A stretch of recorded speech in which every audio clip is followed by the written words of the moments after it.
സാധിച്ച ദിവസം മുതൽ എന്റെ മനസ്സിലുള്ള കുറച്ച് കാര്യങ്ങളെങ്കിലും നമുക്ക് പുൾ ഓഫ് ചെയ്യാൻ സാധിച്ചതിന്റെ പിന്നിലെ പ്രയത്നത്തെ കുറിച്ച് ഞാൻ പറഞ്ഞു. ഒന്ന് കൃഷ്ണമൂർത്തി, ഗണേഷ്, ഓഫ്കോഴ്സ് എന്റെ നിർമ്മാതാക്കൾ. രണ്ടുപേരും എനിക്ക് എടുത്ത് പറയേണ്ടതായിട്ടുണ്ട്. ഒന്ന് ആശിഷ് ആന്റണി, അനീഷ് ആന്റണി. ഒന്ന് എണീറ്റ് വെക്കൂ. ആന്റണി പെരുമാറിന്റെ മക്കളാണ്. അച്ഛന്റെ എല്ലാ ഗുണങ്ങളുമുള്ള, അച്ഛന്റെ കുഴപ്പങ്ങളൊന്നും ഇല്ലാത്ത രണ്ടുപേരാണ്. ഇവരാണ് ഉറങ്ങിയിട്ടില്ലെന്ന് കുറച്ച് ദിവസമായിട്ട് കേട്ടോ. ഞാനും ഉറങ്ങാൻ സമ്മതിച്ചിട്ടില്ല. രാത്രി 2 മണി 3 മണിക്കൊക്കെ ഞാൻ ഇങ്ങനെ ശല്യപ്പെടുത്തിക്കൊണ്ടിരിക്കും. Thank you for all the support. നിങ്ങൾ ഇല്ലായിരുന്നെങ്കിൽ ഇതെനിക്ക് പുൾ ഓഫ് ചെയ്യാൻ പറ്റില്ലായിരുന്നു. അതുപോലെ തന്നെ സജീവ്, ഭയങ്കര ഫാൻസ് ആയിരിക്കും മോഹൻലാൽ ഫാൻസിനിടയിൽ. സജീവ് ഉണ്ട്, ഉറങ്ങിയിട്ടില്ല സജീവൊക്കെ. വിപിൻ അവിടെ, വിപിൻ എന്റെ ടീം പെർഫാക്റ്റീവ് ഹെഡ് ചെയ്യുന്ന ആളാണ്. ഇവരാരും കഴിഞ്ഞ ഒരാഴ്ചയായിട്ട് ഉറങ്ങിയിട്ടൊന്നുമില്ല. സിനിമ ഇൻഫാക്ട് ഒരു വലിയ സിനിമയ്ക്ക് പലപ്പോഴും സംഭവിക്കുന്ന ഒരു ക്രൈസിസ് എന്ന് പറയുന്നത് അവസാന നിമിഷവും ജോലി തീരാതിരിക്കുക എന്നുള്ളതാണ്. ഈ സിനിമയ്ക്ക് നേരെ തിരിച്ചായിരുന്നു. ഞാൻ മാർച്ച് 3 സിനിമ സെൻസർ ചെയ്ത് കഴിഞ്ഞു. അപ്പോഴേക്കും എന്റെ സിനിമയുടെ എല്ലാ വർക്ക്സും ഏറെക്കുറെ തീർന്നു. പിന്നെ ഒരു ഫൈനൽ മിക്സ് ഒന്ന് ചെക്ക് ചെയ്യുക എന്നൊക്കെ അത്തരം ഒരു പേരിന് ചെയ്യേണ്ട ജോലികളെ ബാക്കി ഉണ്ടായിരുന്നുള്ളൂ. പിന്നെ നമുക്ക് ചെയ്യാൻ പറ്റാതിരുന്നത് ഇതിന്റെ മാർക്കറ്റിംഗ് ആണ്. അത് പിന്നെ തുടങ്ങി കഴിഞ്ഞൊരു ഒരാഴ്ചയായിട്ട് ലാലേട്ടനും ഞാൻ ഇന്ന് രാവിലെ തമാശയ്ക്ക് പറയായിരുന്നു, ഡെയിലി രാവിലെ എണീക്കുമ്പോൾ ഇതിപ്പോ ഏത് സിറ്റിയാണ്, ഏത് ഹോട്ടലാണെന്ന് മനസ്സിലാകാത്തൊരവസ്ഥയായിരുന്നു.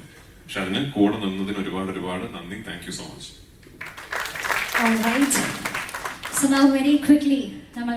മോർ ദാൻ സിനിമ അത് പ്രൊമോട്ട് ചെയ്ത രീതിയും ഭയങ്കരമായിട്ട് ചർച്ചയാവുന്നുണ്ട്. കാരണം കഴിഞ്ഞ കുറച്ച് ദിവസങ്ങളായിട്ട് സോഷ്യൽ മീഡിയയിൽ എല്ലാം മെമ്പറാനാണ്.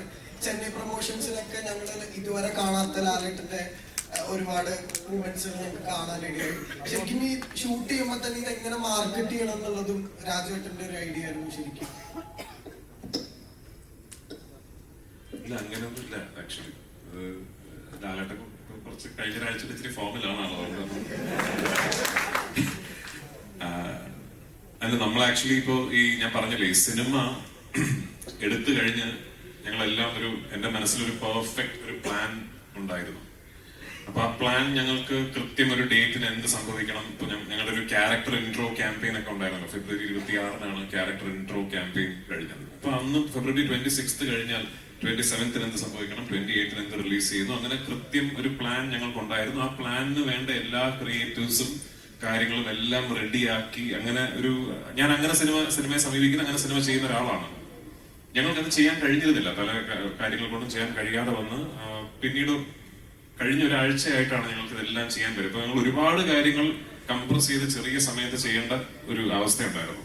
പക്ഷെ അപ്പോഴും ഭയങ്കരമായ സന്തോഷത്തിലായിരുന്നു ഞങ്ങൾ ആസ് എ ടീം. കാരണം ഒരു ക്രൈസിസ് വളരെ പെട്ടെന്ന് അതിജീവിച്ച് നമ്മൾ സ്വപ്നം കണ്ട പോലെ ഒരു റിലീസ് ഈ സിനിമയ്ക്ക് കൊടുക്കാൻ സാധിക്കും. Thanks to Antony Perumbavoor, thanks to Gokulam Gopalan, thanks to all our distributors across the world. ആ ഹാപ്പിനെസ് ആയിരിക്കും നിങ്ങൾ ഈ പ്രൊമോഷൻസിലേക്ക് കണ്ടത്. അല്ലാതെ പ്രൊമോഷന് പോയിരിക്കുമ്പോൾ ഏത് ഇന്റർവ്യൂവിന് ഏത് കോമഡി പറയണമെന്ന് പ്ലാൻ ചെയ്തിട്ടല്ല നമ്മൾ പോയത്. അത് പിന്നെ നമ്മളതിനെ എൻജോയ് ചെയ്തു. We just had fun.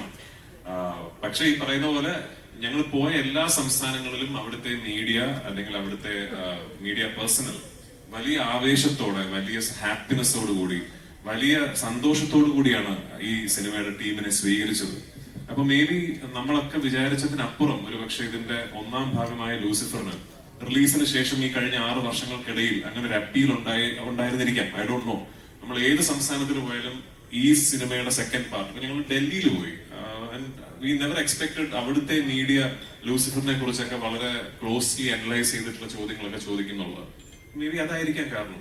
I'm forever grateful for it. എപ്പോഴും I'll be humble by the love towards the film that I've made. ഈ സിനിമയ്ക്ക് പിന്നിലെ എല്ലാ എമ്പുരാന്മാർക്കും ആശംസകൾ. ഇവിടെ